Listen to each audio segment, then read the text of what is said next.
Hello student, आज अपन पढ़ेंगे जैसे कि इससे पहले अपन ने पढ़ा था व्यापारिक बैंक के बारे में।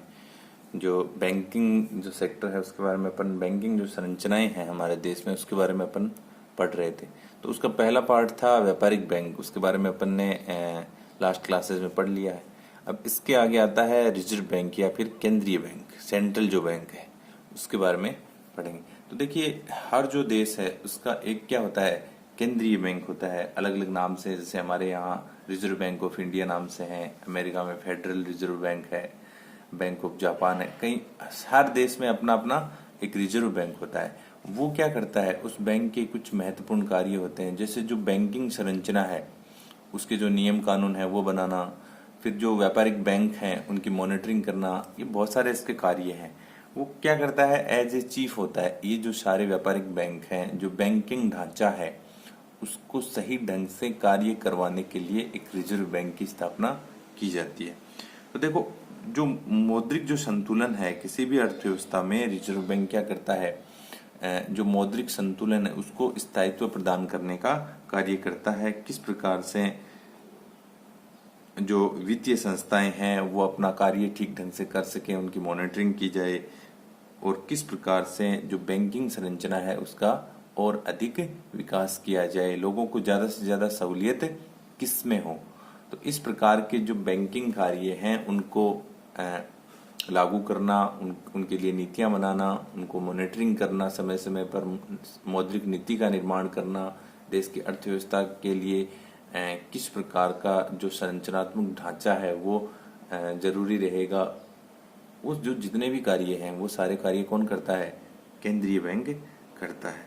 ठीक है, तो ये तो थोड़ी बहुत प्रस्तावना होगी केंद्रीय बैंक की। अब देखो, केंद्रीय बैंक की कुछ क्या है परिभाषाएं हैं। केंद्रीय बैंक कहते किसको है, तो देखो, केंद्रीय बैंक एक छोटी सी परिभाषा दी है सैमुअल्सन ने। उन्होंने कहा है कि एक केंद्रीय बैंक वह बैंक है जो बैंकों का बैंक होता है।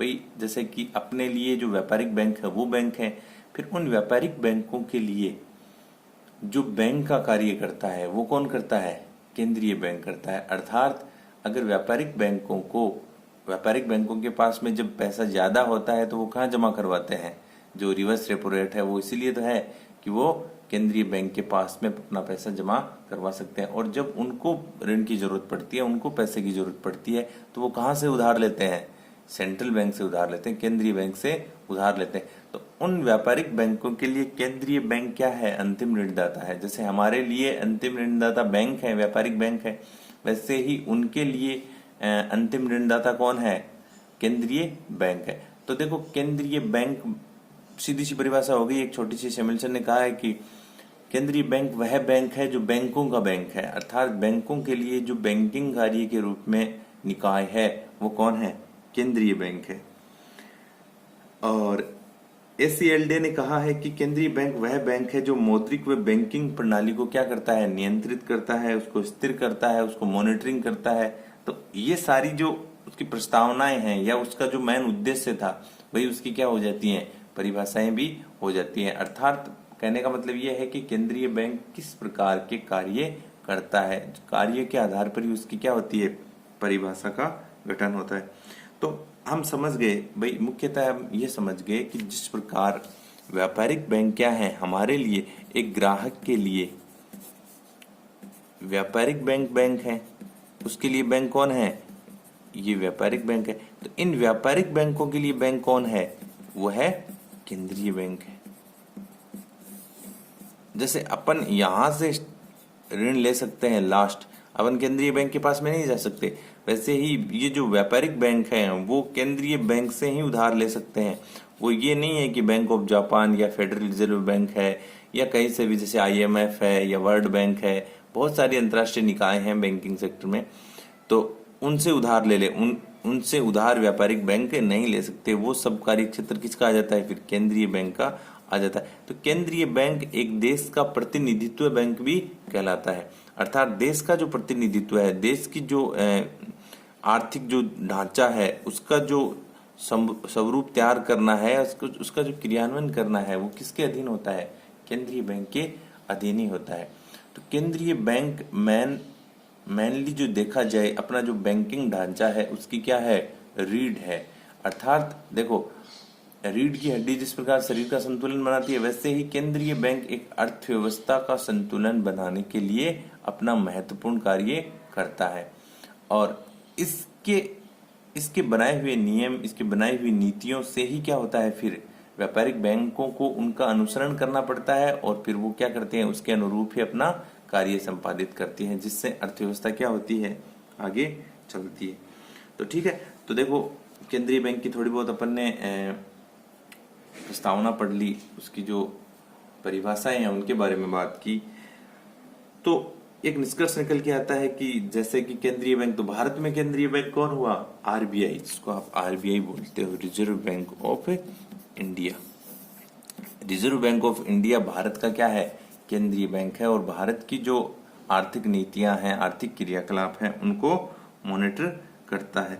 पूरा का पूरा जो वित्तीय ढांचा है वो इसी पे डिपेंड करता है। जैसे करेंसी निर्गमन से लेकर, अर्थात नोट छापने से लेकर, बैंकिंग संस्थाओं को जो निर्देश दिए जाते हैं किस प्रकार आपको कार्य करना है, वो सारे के सारे कार्य किसके अंडर में आते हैं, आरबीआई के अंडर में ही आते हैं। ठीक है, तो अब अपन केंद्रीय बैंक के कार्य पढ़ते हैं।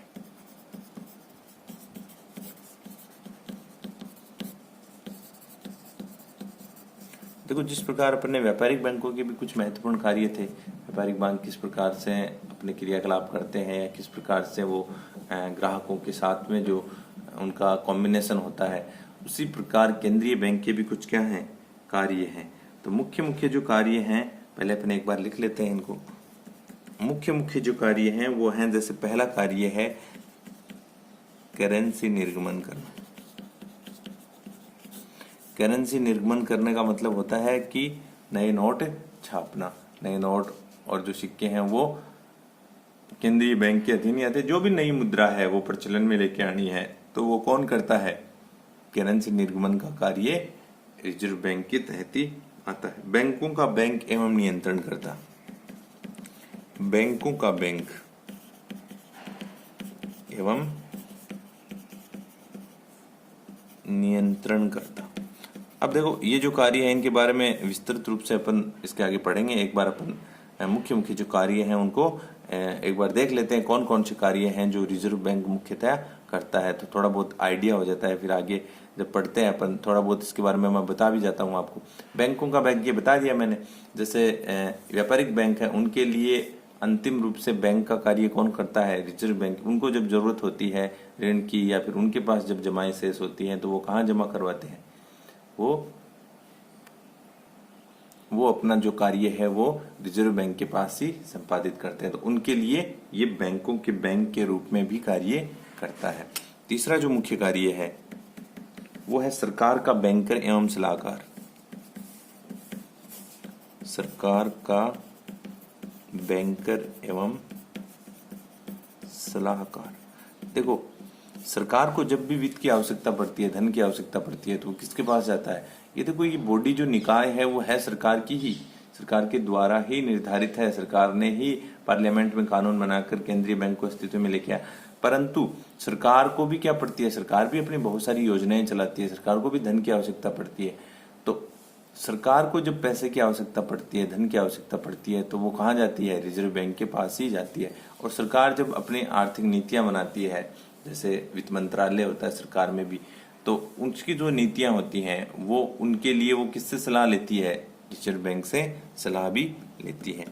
अगला जो कार्य है वो है अंतर्राष्ट्रीय विनिमय कोषों का संरक्षक। अंतर्राष्ट्रीय विनिमय कोषों का संरक्षक। देखो, अंतर्राष्ट्रीय जो विनिमय कोष है, जितना भी अंतर्राष्ट्रीय जो लेन देन होता है, चाहे वो किसी भी देश के साथ, तो अंतर्राष्ट्रीय जो मुद्राएं होती हैं उनका विनिमय, तो सारा का सारा जो मॉनिटरिंग है या सारा का सारा जो संपादन का कार्य है वो कौन करता है, रिजर्व बैंक की। व्यापारिक बैंक कुछ नहीं करते हैं, व्यापारिक बैंकों को कोई लेना देना नहीं है विदेशी प्रतिभूतियों या विदेशी मुद्रा से। वो सारा का काम किसका होता है, अपना जो रिजर्व बैंक होता है उसका ही होता है। ठीक है, अगला जो कार्य है वो है अंतिम ऋणदाता।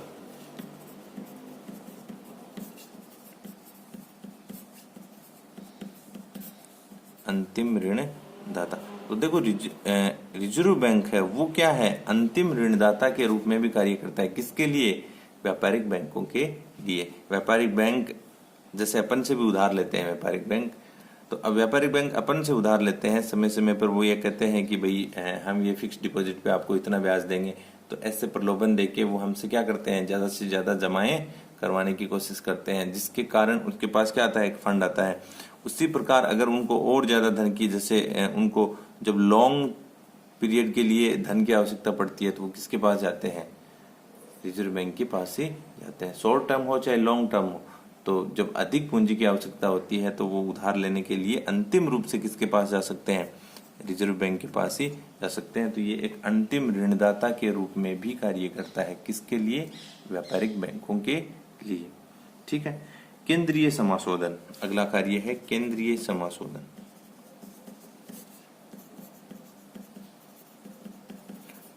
तो देखो, सरकार की जो भी समस्याएं होती हैं या सरकार को जब भी धन की जरूरत पड़ती है, वित्त की आवश्यकता पड़ती है, तो उसके लिए समाशोधन का कार्य भी कौन करता है, रिजर्व बैंक ही करता है। तो इमरजेंसी में कई बार सरकार को आवश्यकता हो जाती है धन की, तो उस समय में सरकार के लिए जो भी कार्य हैं वो सारे के सारे किसके तहत होते हैं, रिजर्व बैंक के तहत ही होते हैं। ठीक है। और अगला जो लास्ट कार्य है वो है साख का नियमन एवं नियंत्रण। साख का नियमन एवं नियंत्रण। देखो, साख का जो नियमन करता है या साख को जो नियंत्रित करता है वो भी कौन करता है, रिजर्व बैंक ही करता है। इससे पहले वाले जो अध्याय था उसमें अपन ने देखा था कि व्यापारिक बैंक मुख्यतः साख का निर्माण करते हैं, क्योंकि सीधा का उनका ही सीधा संबंध किससे होता है, ग्राहकों से होता है, या जो उपभोक्ता हैं, जो अर्थव्यवस्था में उस अर्थव्यवस्था के जो लोग हैं उनसे सीधा संबंध व्यापारिक बैंक का ही होता है। तो व्यापारिक बैंक का सीधा संबंध होने से साख का निर्माण कौन करेगा, व्यापारिक बैंक करेंगे। परंतु व्यापारिक बैंक अपनी मर्जी से या अपनी मन मर्जी से साख का निर्माण नहीं कर सकते, या फिर उसको नियमित नहीं कर सकते, या फिर उसको नियंत्रित नहीं कर सकते। कितनी साख का निर्माण करना है, ये सारा का सारा किसके तहत होता है, इसका नियमन कौन करता है, रिजर्व बैंक ही करता है। क्योंकि जो रेट होती है वहां, जैसे 20% रेट है, उसका निर्धारण किसने किया है, रिजर्व बैंक ने किया है। ये किसके हाथ में नहीं है कि कितना पैसा कैश के रूप में आपको अपने पास रखना है रिजर्व कोष में, वो उसका निर्धारण कौन करता है, रिजर्व बैंक कहती है कि 20% रखना है कि 10% रखना है, कि उसका निर्धारण रिजर्व बैंक के द्वारा ही किया जाता है। तो इस दर को लागू कौन करता है, लागू व्यापारिक बैंक करते हैं, पर इस दर के लिए बाध्य कौन करता है, इनको रिजर्व बैंक ही करता है। मॉनिटरिंग वही करता है, नियमन वही करता है, नियंत्रण भी वही करता है। जब उसको लगता है कि अर्थव्यवस्था में साख का आधिक्य हो रहा है या साख ज्यादा बढ़ रही है, जिसके कारण क्या हो रही है, मुद्रास्फीति बढ़ रही है, तो वो साख को नियंत्रित कर देता है, रेट को बढ़ा देता है, रेट को कम कर देता है। ठीक है। और जब उसको ऐसे लगता है कि भाई अर्थव्यवस्था में ज्यादा अपन को साख चाहिए, तो वो क्या कर देता है, रेट को कम कर देता है, जिसके कारण लोगों के पास में, भाई लोग ज्यादा उधार ले सकते हैं, फिर बैंकों के पास में पूंजी कम रहेगी, बैंक अपने पास कम रखेंगे पैसा, और ज्यादा से ज्यादा क्या दे पाएंगे, ज्यादा उधार दे पाएंगे। तो ज्यादा उधार दे पाएंगे तो इसके कारण क्या होगा, ज्यादा से ज्यादा साख का निर्माण होगा। जैसे पहले साख का 5 गुना निर्माण हो रहा था, तो फिर मान लेते हैं कि 7 गुना निर्माण होगा जब वो ज्यादा उधार देंगे। तो कहने का मतलब ये है कि ये जो मुख्य मुख्य कार्य हैं ये सारे के सारे कौन करता है, किसके तहत आते हैं, रिजर्व बैंक के तहत ही आते हैं। रिजर्व बैंक किस प्रकार से इन कार्यों को संपादन करके जो आर्थिक क्रियाकलाप हैं उनको एक अर्थव्यवस्था में स्थायी रूप से लागू करवाता है, और समय समय पर उनकी क्या करता है, मॉनिटरिंग करता है, जिससे अर्थव्यवस्था एक सही दिशा में और एक निश्चित दर से क्या कर सके, बढ़ सके, आगे फ्लो कर सके।